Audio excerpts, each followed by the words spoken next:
ರಾಮ ರಾಮ ರಾಮ ಹರೇ ಹರೇ, ಹರೇ ಕೃಷ್ಣ ಕೃಷ್ಣ ಕೃಷ್ಣ ಹರೇ ಹರೇ.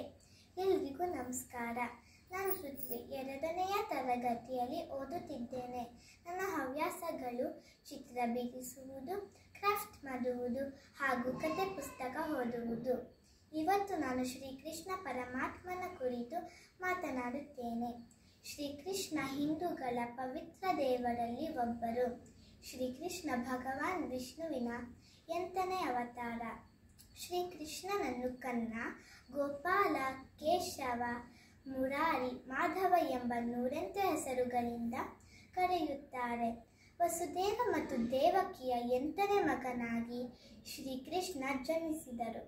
ಭಾದ್ರಪದ ಮಾಸದ ಕೃಷ್ಣ ಪಕ್ಷದ ಅಷ್ಟಮಿಯಂದು ಮಥುರಾ ಸೆರೆಮನೆಯೊಳಗೆ ಶ್ರೀಕೃಷ್ಣ ಜನಿಸಿದರು. ಶ್ರೀಕೃಷ್ಣ ಹುಟ್ಟಿದ ದಿನವನ್ನು ಜನ್ಮಾಷ್ಟಮಿ ಎಂದು ಇಡೀ ಭಾರತದಲ್ಲೇ ಆಚರಿಸುತ್ತಾರೆ.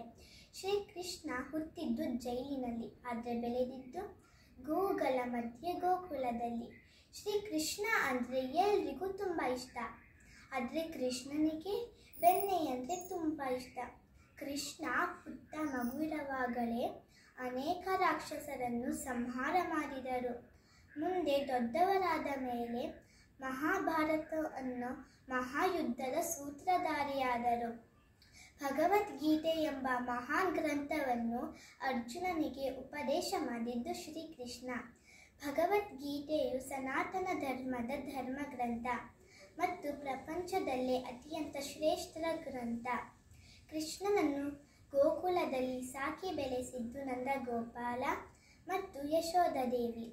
ಕೃಷ್ಣನಿಗೆ ಒಬ್ಬ ಅಣ್ಣ ಇರ್ತಾರೆ, ಅವರ ಹೆಸರು ಬಲರಾಮ. ಕೃಷ್ಣ ತನ್ನ ಮಾವನಾದ ಕಂಸನನ್ನು ಕೊಂದು ಪಾಪ ವಿಮೋಚನೆ ಮಾಡಿದರು.